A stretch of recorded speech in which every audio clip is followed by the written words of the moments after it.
Hello there, I'm Patrick Stroth, President of Rubicon M&A Insurance Services. Welcome to M&A Masters, where I speak with the leading experts in mergers and acquisitions.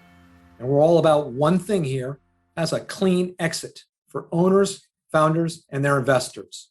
Today, I'm joined by Scott MacLaren, partner of the Sterling Group. Based in Houston, Texas, the Sterling Group is a middle market private equity firm that builds winning businesses for customers, employees, and investors. And Scott, it's just a real great pleasure to have you here. Welcome to the show. Thanks, Patrick. Appreciate you having me on. Now, I'm looking forward to talking about Sterling and your approach to a lot of things. But before we get into that, let's set the table. Why don't you talk about yourself? Tell us what got you to this point in your career. Yeah, no, absolutely. And, my path to private equity was fairly non-traditional. So I did my undergrad at the United States Military Academy at West Point. I went there because I wanted to get a good education, but I also wanted to serve my country. And I entered before 9/11. So that definition of serving the country certainly evolved over time. I graduated, went to U.S. Army Ranger School, then met my platoon, served as a platoon leader, spent 15 months deployed to Iraq during the now famous troop surge. And while I enjoyed leading soldiers and I liked the Army, it wasn't what I wanted to do forever. So after completing company command in the Army, I applied to business school and went to Wharton. And to be honest, entering business school, I didn't really know exactly what private equity was. I went into business school with the intention of being a management consultant or an investment banker or one of those traditional jobs you would think about in business school. And it was probably my second year before I fully grasped what private equity was. And that's when I really started to focus and shift my efforts that way. The tough part was getting hired in private equity straight out of business school when you have a military background and no banking or consulting experience. It was really difficult. So I decided to go to BCG and do consulting immediately after business school and get some of those hard skills that I felt like I needed to make a transition into private equity. And, I enjoyed working at BCG and I enjoyed the projects that I worked on. Most of my clients were Fortune 500 companies. And I thought about staying, but what I didn't like was that there was no ownership. You work for a lot of clients that are Fortune 500 companies. You run into middle managers there who are very risk averse, and a lot of them, were just trying to continue their career so they could get to that retirement point, collect that pension, or maybe they weren't risk averse and they liked your proposal and you liked your ideas, but as a consultant, you're just too expensive to keep on from implementation, so you never get to see a finished product. Or even if you do get to see the finished product, you personally don't have upside in that. And so as I was thinking through where I wanted my career to go, I really focused back on private equity and started recruiting heavily for PE in the middle market, where I felt that my skill set that I had developed, both those soft skills that I learned leading in the military, which I think are directly applicable to leading and driving improvement in the company, and then those hard skills that I picked up in consulting. And so after 2 years, I started applying and started to talk to firms. And fortunately for me, Sterling Group took a bet on me, and I've been here for over 7 years now. Have closed almost 30 transactions, which a handful of which have been platform investments. And then the vast majority or a large portion have been add-on acquisitions of various sizes. Well, I hope you never get tired of hearing this, but first of all, and from the bottom of our heart, thank you very much for your service.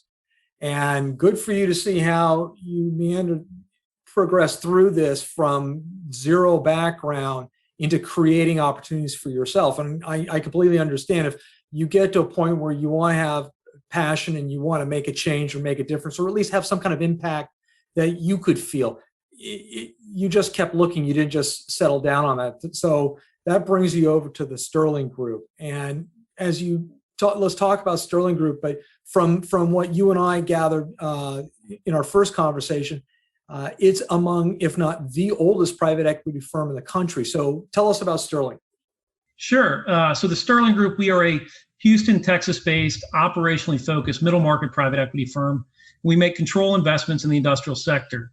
We define industrial as manufacturing, distribution, or services companies. We're investing out of our fifth fund, which is a $2 billion fund that we raised last year. A typical target for us is $100 million to $750 million total enterprise value company. And we primarily invest in founder, family-owned businesses or corporate carve-outs. We also occasionally buy assets from other institutional investors, but that is less prevalent compared to the other two types of companies, and we currently have 10 portfolio companies. Sterling was started in 1982, as you pointed out, one of the oldest private equity firms in the country. And the gentleman that started, his name was Gordon Kane. Gordon was an operator, and he had run chemical plants for many years. And in his 70s, he decided he wanted to be an entrepreneur. So there's hope for all of us to be an entrepreneur eventually. So he started buying businesses in spaces that he knew well. And, this was the 1980s, so it was sort of the Wild West era of leveraged buyouts. And it was a newer concept. The LBO was, very new to a lot of folks. And there were certainly a lot less firms doing it versus today. And in 1987, Gordon acquired several chemical plants and grouped them together and called them Kane Chemical.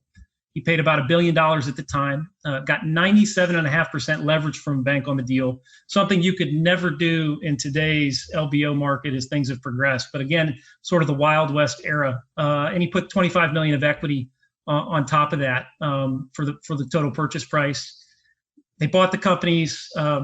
Gordon, obviously being an operator, knew how to operate the companies. He implemented an ESOP, an employee stock ownership program, so that the employees, 1,300 of them, could participate in the upside of the investment, and really got the employees together and on board with driving improvement in the company and increasing the profitability.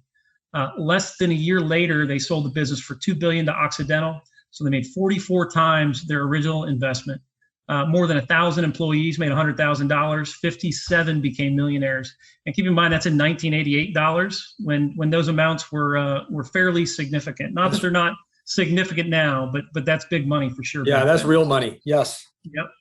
The employees, it's funny, the employees took out a full-page ad in the Wall Street Journal thanking him. A Harvard Business School case was written about his team. But that was really the most notable point at the beginning of Sterling Group.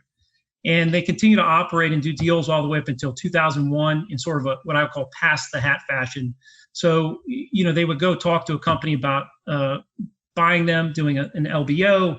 And, to get the equity, they would pass the hat around to friends, collect it up and get the deal done. And that worked for them. And they were quite successful with it for a number of years, until a point where the number of private equity firms had increased in the space. Competition was more significant, and other private equity firms had raised institutional dollars and committed funds. And so then that pitch changed a little bit, in the sense of, if you're a seller, are you going to sell to the person that says, don't worry about it, I'm going to pass the hat around and get the money? Or someone that has committed institutional dollars saying, no, my investors are contractually obligated and we have this money. And so that is when Sterling started raising committed funds, raised the first one in 2001. I joined in Fund 3. It was an $825 million fund. We did Fund 4, which was $1.25 billion, and now we're on Fund 5, a $2 billion fund. So clearly, you've got a track record of success, and you've got the longevity. You're flexible enough to make a change as the market, and keep a step ahead of the competition. So well done for you and Sterling. But Scott, as you know, there are over 4,000 private equity firms out there today. What does the Sterling Group bring in addition to its legacy? What do they bring to the table that the others may not be doing? Yeah, and 4,000, that's the first time I've heard that number, but that is a big number. Yeah, I will tell you, just in the 7 years that I've been in the industry, the number of new firms that come every single year, it clearly is an industry that continues to grow. But what we do, we have been around for nearly 4 decades. And the big 3 differentiators I always point folks to: 1, we are operationally focused, and I'll talk about that in a minute. 2, we push incentives deep within an organization, and we are a true partner. I'll talk about that a little bit more in a minute.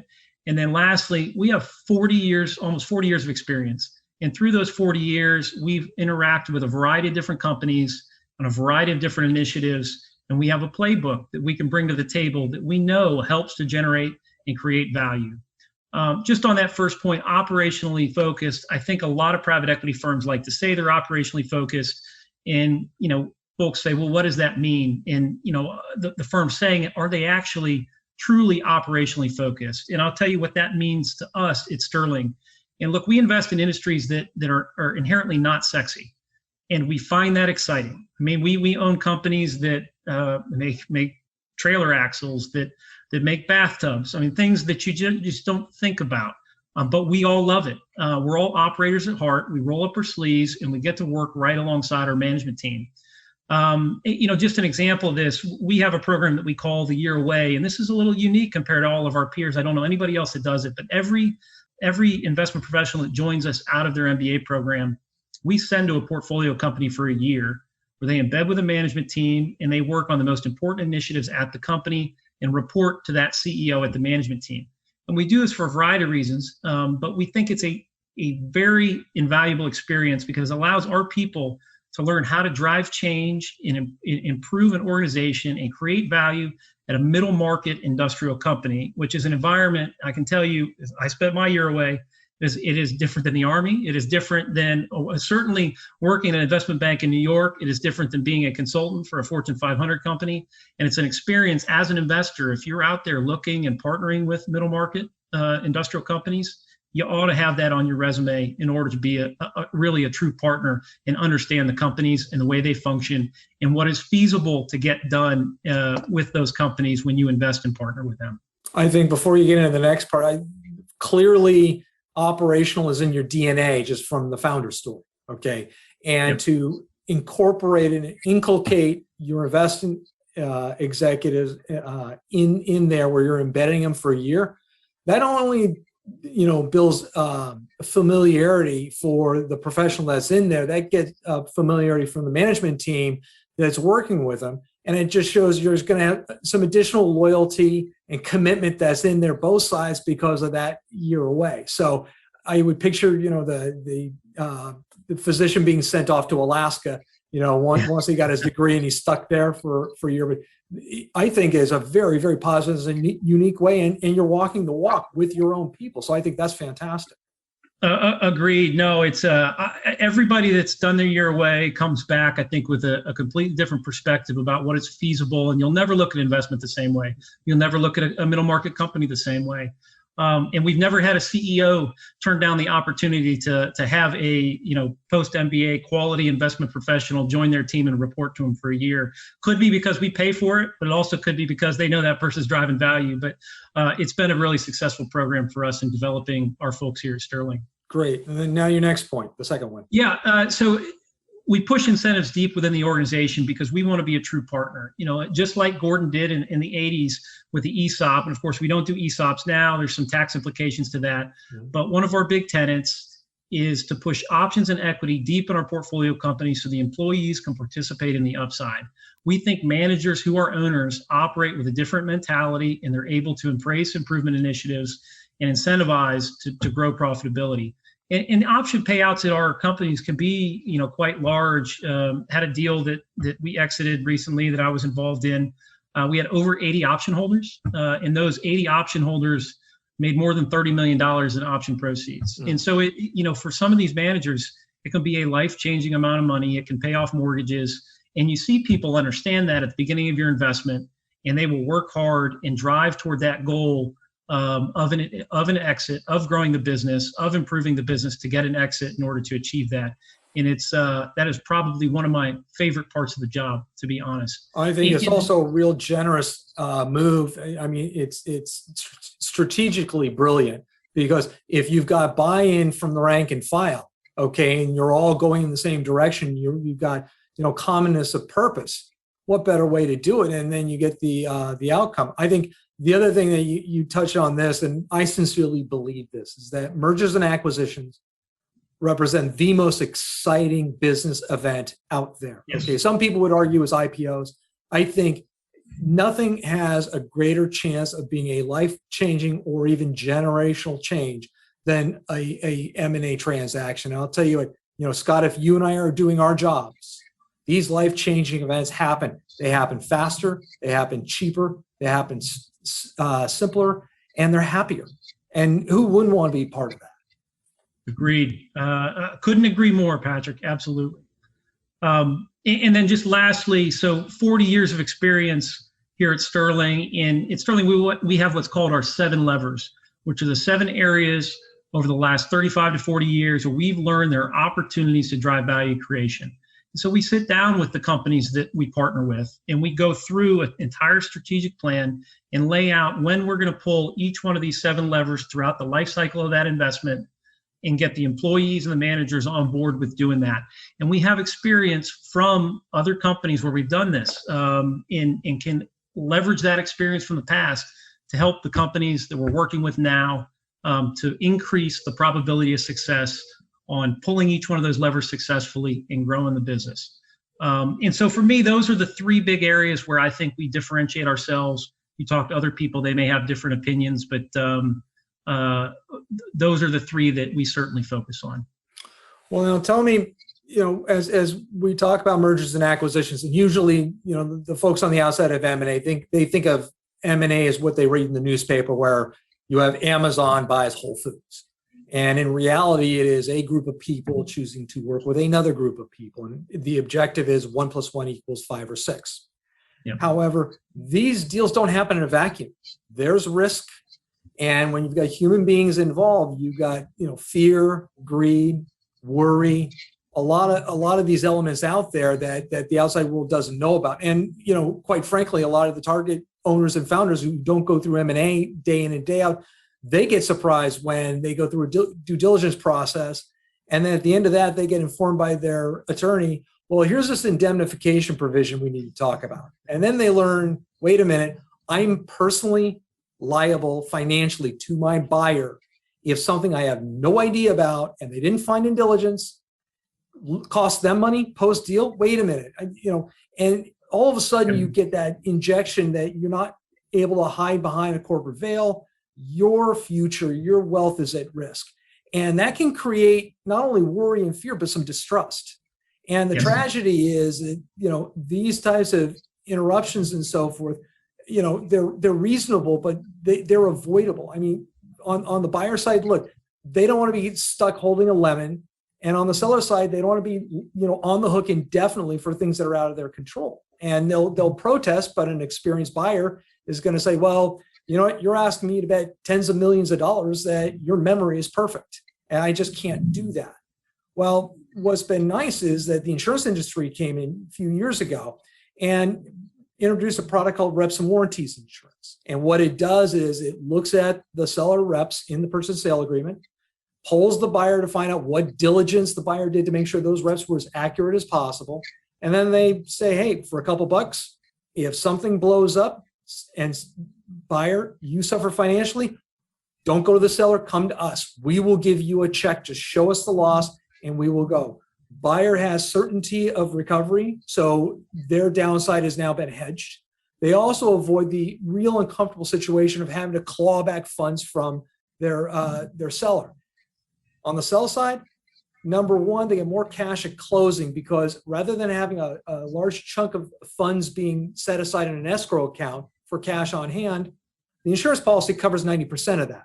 So not only does the seller get 90+% cash at closing, they've got the peace of mind knowing they get to keep it because that risk of a clawback is now gone. It's out with the insurance industry.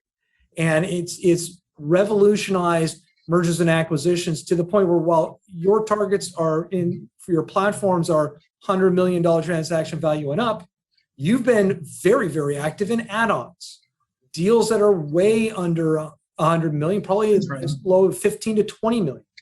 Mm-hmm. This product rep and warranty wasn't available for those until now. That's now been something that's been coming along now. And the same benefits for the larger transactions are now being available to the smaller ones, which is great because saving $2 or $3 million for an owner and founder on a small deal, that's a huge, huge difference. But you don't have to take my word for it. Scott, good, bad, or indifferent, tell us about your experience with rep and warranty. Yeah, so over the past 7 years, it was funny when I started in private equity. Rep and warranty insurance, it wasn't that prevalent. Certainly it's existed. It was used on select deals, but over the past 5 or so years, it's really evolved. And I'll tell you now, we're at a point where I can't think of the last deal I did where we didn't have a rep and warranty policy. And as you mentioned, even on the smaller deals. It used to be you would have difficulty finding underwriters that quote the smaller deals. People would say 20 million TEV was kind of the mark. And now we're at a point, we had, put one out to market a bit ago, and we had 4 different underwriters quote a deal that was under $20 million of TEV, which is just really impressive and tells you how far this market has come. But to your point, in terms of what it's allowed us to do, it creates doing a deal, particularly with, I wouldn't say that sellers who aren't normal sellers. So, founder and family-owned businesses, they may only do one transaction in their entire life. And that transaction they're looking at, the purchase agreement, which is 120 page document. And lawyers, and I love lawyers, and we can't do our job without lawyers, but they're very good about making you think about that 1% scenario. And so you'll get founders and family-owned businesses that think that purchase agreement, talk to the lawyer, and just get so petrified of, well, okay, I'm going to sell the business and you're going to give me money, but if there's a clawback scenario or a large portion of my money is going to get put in this escrow account, which earns very little to no interest, and we don't have access to, it creates friction. And thinking back to before rep and warranty was as prevalent as it is, the conversations that we would have with sellers at that point in time, we're fortunate to not have those conversations anymore, in the sense that we can have an insurance policy that backs them up on that. It says, look, you are on, define how much you are on the hook for. You are on the hook for an ordinary rep amount of X. And anything beyond that, the insurance company is going to pick up. And oh, by the way, your escrow is only going to be this many dollars, versus in the past, you saw escrows that were 5%, maybe 10% of total enterprise value. Yeah, 10% we saw. Yeah. Really big numbers that when you're thinking about calculating your proceeds in your mind, as all sellers do, especially if they're rolling in the deal and putting equity in the incremental deal go forward, that was a large portion of the proceeds they were going to take off the table, right? And so the progression of rep and warranty insurance has alleviated a lot of those burdens. And like I said, I don't see it going away. If anything, I just see it becoming more and more prevalent, more and more underwriters out there, and it continuing to be a part of every single M&A transaction. Yeah, I mean, we've been really striving to get this on the checklist. If you got rep and warranty, at least it's on the checklist now. It's something that can get addressed on each deal. May not be a perfect fit for every particular deal, but the fact that it's there is something to look at. And quite frankly, I mean, it is a tragedy if you've got avoidable situations where you're taking wear and tear on people's soul because they get so fearful that, it can be avoided, and here's how it goes. And I would say on the buyer side, my goodness, in a lot of cases, particularly where the buyer has leverage, rep and warranty is at no cost, because 99 out of 100 sellers will pay the entire cost just to get the benefit of the indemnity transfer. They really, really do appreciate it. Yep. Scott, now tell me, because I had referenced this slightly, but we had talked about industrials because you're in Houston, so you've got the energy sector over there. Sure. Give me a profile of your ideal client. What is Sterling Group looking for now? And be very clear, we don't touch anything in energy. So it's odd to be down here in Houston and be one of the few private equity firms that doesn't touch the energy space. We touch the downstream a little bit, but midstream, upstream, different type of investing, different firms. It's just, Houston's where the firm started, and we've stayed here, but the vast majority of our companies are outside of Houston, and certainly, most outside the state of Texas. But an ideal partner for us, an ideal company that would be a target, is a good business in a consistent industry, typically, like I said earlier, usually not a sexy industry, usually an industry that folks don't typically think about, that has a management team, whether it's a founder or a family, a corporate carve-out management team that wants a partner that can help make a step change in their business and work with them to make that step change. Or that has an industry that they know well, that wants to partner with someone and go out and continue to acquire competitors, continue to grow through acquisition. We do many buy and builds, and oftentimes we'll bump into founders in industries that think that they've created the best mousetrap, and oftentimes they have. And that allows them to go out there and swallow up competitors, or get the competitors to join the team and then continue to grow and get the benefits of scale. And we like that playbook just as well. And we've partnered with many folks in doing that. So the partners you're looking for are management teams where they're looking to, they've reached perhaps an inflection point and they want to stay on and see this through? Or do you have other situations where owner, founder, they just want out? Yeah, we see both, probably equally as much. There's certain situations where you have founders that have run the business for forever and are looking for retirement. And that's fine. And oftentimes we'll have those individuals sit on a board of directors and continue to help and advise and find a CEO that we all trust can run and grow the business. But equally as much, we see folks out there, management teams that have gotten their business and grown it to a point where they know that that next level is a complexity that they're uncomfortable with, and they want some help navigating that and growing the business, or that next level requires capital that they may not have access to. Like I gave the example of out there doing a buy and build industry. And that's something that we can help them with and put in place a program that helps them do those add-on acquisitions in an efficient manner. We'll have portfolio companies that have made 12, 13, 14 acquisitions in their life cycle with us.